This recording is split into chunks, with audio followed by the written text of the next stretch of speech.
तो मैंने सोचा आज क्यों ना एक जनरिक मुद्दे पे बात की जाए, है ना, जिससे मैंने भी फेस किया अपनी लाइफ में। तो मैंने सोचा कि चलो एक बार बात करते हैं। First of all thank you so much, somebody is writing की 300K। यस, इंस्टाग्राम पे मैंने 3 लाख फॉलोवर्स मेरे कंप्लीट हुए आज। 3 lakh followers, yes, it's really a big deal and thank you so much for appreciating my work and I really like it. जिस तरह से आप लोग प्यार देते हो ना, मन करता है कि मैं वो मेहनत करूँ, करता जाऊँ। हालांकि थकावट फील होती है बहुत ज़्यादा, ऐसा फील होता है कि यार बहुत बार तो मैं काफ़ी ज़्यादा थक जाता हूँ, ऐसा लगता है कि मैं क्या कर रहा हूँ। लेकिन फिर मैं सोचता हूँ कि यार लाइफ तो एक ही है, तो क्यों ना इसे अच्छे काम में यूटिलाइज किया जाए, देखा जाएगा जो होगा। So thank you so much. आज हमने इंस्टाग्राम पे 300K कंप्लीट कर लिए हैं। तो आज का जो मुद्दा है ना, वो मुझसे भी रिलेट करता है। मैं जब स्टूडेंट था ना, तो मैं आपको बहुत सारी चीज़ें बताऊंगा और फिर मैं आपको ये बताऊंगा कि आप लोग कैसे अर्न कर सकते हो। सो इसी के बारे में आज मैंने सोचा चलो बात करते हैं, क्योंकि है ना, सास भी कभी बहू थी, मैं भी कभी नहीं कहता, क्योंकि सास भी कभी बहू थी, मतलब मैं भी कभी स्टूडेंट था। सो सेम चीज़ मैंने भी फेस की है। आप लोग स्टूडेंट हो और मैं भी कभी स्टूडेंट था, मुझे भी पैसों के क्रंच थे। मेरी फैमिली को रिच फैमिली नहीं है, सो मुझे भी ऐसा लगता था कि मुझे अर्न करना चाहिए। मैंने क्या क्या किया मैं वो भी बताऊंगा, और आप क्या कर सकते हो इस सिनेरियो में आपको मैं वो भी बताऊंगा, क्योंकि हमारे टाइम और आपके टाइम में काफ़ी फर्क है।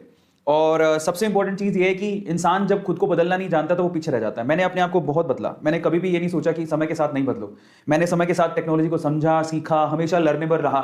और जब आप लर्न करते रहते हो ना, नई अपॉर्चुनिटी आपके सामने होती हैं, तो फिर आप अर्न करना भी सीख जाते हो। ठीक है, जो लर्न करना जानता है वो अर्न करना जानता है, याद रखना, ये आप लोग हमेशा याद रखना। ठीक है, लर्न में ही अर्न छुपा हुआ है, समझ में आ गया। So that depends upon you, है ना। तो जो लर्न करना जानता है वो अर्न करना भी जानता है। तो मैं आपको मेरी बात बताऊंगा कि मैंने कमाना कब से शुरू किया, और मैं आप लोगों को ये बताऊंगा कि आज के सिनेरियो में आप कैसे कमा सकते हो, क्योंकि आज के टाइम में और उस टाइम में काफी फर्क है ऑब्वियसली, है ना। तो सबसे पहले मैं आप लोगों का दिल से स्वागत करता हूं आज के सेशन में। आज है द नॉर्मल टॉक, जिसमें हम लोग आपके ज्वलंत मुद्दे पे बात करेंगे कि क्या हम लोग स्टडी के साथ साथ कमा सकते हैं, कमाना चाहिए, नहीं कमाना चाहिए, कमाना चाहिए तो किन कंडीशंस में कमाना चाहिए, कमाने से क्या फर्क पड़ेगा, क्या होगा क्या नहीं होगा, उसके बारे में बात करेंगे। लेकिन सबसे इंपॉर्टेंट चीज क्या है, अडॉप्ट करना, चीजों को अडॉप्ट करना। आपको मैं एक सिंपल एग्जांपल देता हूं बाय द वे। आपको पता है कि एक वक्त ऐसा था जब नोकिया मोबाइल इंडस्ट्री में राज करता था, राज। नोकिया मोबाइल इंडस्ट्री का राजा था, मोनोपोली थी उसकी। सबसे पहले मोबाइल, सबसे famous mobile we can say industry के अंदर नोकिया ने बनाए थे। और आज नोकिया की यह हालत है कि नोकिया के मोबाइल को लोग खरीदना नहीं चाहते, मतलब इतनी ज्यादा फेमस नहीं है, उसकी मार्केट कैपिटलाइजेशन भी बहुत कम हो गई है। कारण जानते हैं आज किन मोबाइल्स को आप लोग खरीदते हो? एप्पल को, सैमसंग को, सैमसंग के मोबाइल, एप्पल के मोबाइल, या फिर मी, शियोमी, वन प्लस, इन मोबाइल्स को ज्यादा क्यों खरीद रहे हो? आपने नोकिया के मोबाइल को क्यों खरीदना बंद कर दिया? कारण क्या था? अडॉप्टेशन, अडॉप्ट करना, अपने आप को समय के हिसाब से ढालना।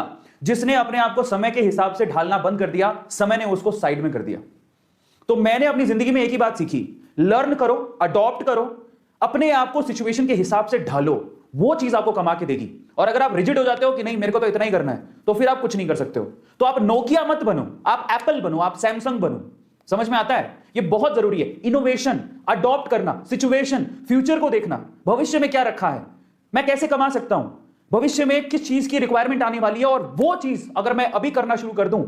एग्जांपल ले लो कैरी मिनाटी का एग्जांपल लो, भुवन बाम का एग्जांपल लो, मैं मेरा एग्जांपल भी दे सकता हूं आपको, क्योंकि मैं भी कभी कभार पूछना लक क्या होता है। लक इज एक्चुअली आपने बहुत समय से प्रिपरेशन करके रखी है और एक दिन ना वो अपॉर्चुनिटी खुल गई, बस आपकी प्रिपरेशन और अपॉर्चुनिटी दोनों मिली, आप लकी हो जाते हो। सेम चीज किसके साथ थी? कैरी मिनाटी के साथ। Carry Minati is the first person in India जिसने रोस्टिंग शुरू की थी। तब लोग एक्सेप्ट ही करते थे। जब रोस्टिंग का कल्चर आया तो कैरी मिनाटी एकदम से फेमस हो गया, क्योंकि उसी ने शुरुआत की थी। भुवन बाम ने जो मल्टीपल कैरेक्टर की शुरुआत भुवन बाम ने की थी, जब इसका सिनेरियो आया तो भुवन बाम सबसे टॉप पे था। आप टेक्निकल गुरुजी को ले लो, टेक्निकल गुरुजी ने सबसे पहले इंडिया में, मतलब वो जब सबसे पहले लोगों में से वो शुमार थे जब टेक्निकल रिव्यू करने शुरू किए थे गैजेट्स के, और आज वो पायनियर है। यूट्यूब पे सबसे ज्यादा नाम है। फ्लाइंग बीस्ट का एग्जांपल ले लो, व्लॉगिंग में सबसे फेमस नाम है, क्योंकि उस बंदे ने जिस लेवल से व्लॉगिंग वो करते हैं वो उसके पायनियर है। आ रहा है समझ में? आशीष चंचलानी का एग्जांपल लो, अमित बड़ारा का एग्जांपल लो, वो अपने अपने जोनर में ये जो मल्टीपल टास्किंग करके या फिर फनी वीडियोस बना के, इनोवेटिव वीडियोस बना के फेमस हो गए। टीवीएफ का एग्जांपल लो, यूट्यूब जब शुरू में आया था, यूट्यूब का एग्जांपल ले लो, जब यूट्यूब शुरू में आया था तो यूट्यूब बेसिकली उसको कोई एक्सेप्ट नहीं करता था। यूट्यूब से जब हम लोग यूट्यूब की जर्नी पढ़ने गए तो पता लगा 2011 में जब एंटर हुए थे इंडिया में, और यूट्यूब जब लोगों को बोलता था, क्रिएटर्स को बोलता था जो कि सिर्फ फिल्में बनाते थे और छोटे छोटे टीवी में इधर उधर अपनी सीरीज और ऐसा लॉन्च करते थे, तो उनको जब कहते था यूट्यूब वाला कि आप हमारे यहाँ पे फ्री में कंटेंट डालो, तो कोई डालता ही नहीं था, बोले आप फेमस हो जाओ, कोई नहीं डालता था। धीरे धीरे इतना क्रेज बढ़ गया और आज YouTube देख लो। 2006 में आपको एक मजेदार चीज बताता हूं, 2006 में गूगल ने YouTube को ऑलमोस्ट 11,000 करोड़ रुपए में खरीदा था। और आप बिलीव करोगे कि 2021 के फरवरी 2020 में ऐसा डेटा निकल के आ रहा है, 2020 और 21 मतलब इसी 1-2 महीने के अंदर ही उसने 11,000 करोड़ रुपए सिर्फ 2 महीने में कमाए हैं। मतलब एक कोरोना काल में उसने कितना पैसा कमाया, अनबिलीवेबल। तो मतलब क्या निकला, मतलब ही निकला। और मैं मेरी बात कर लेता हूं लास्ट में, क्योंकि मेरा एग्जांपल भी आप लोगों को सेट होगा। मुझे पहले से ही समझ में आ गया था कि शॉर्ट वीडियो, माइक्रो वीडियो का मौसम आने वाला है, वेदर आने वाला है, और मैं तैयार भी था। मैंने इसकी तैयारी पहले ही कर ली थी। और आपको पता है कि इटू मोटिवेशन शॉर्ट वीडियोस के प्लेटफॉर्म पे सबसे टॉप पे चल रहा है। इंडिया में नंबर 1 चैनल है हमारा।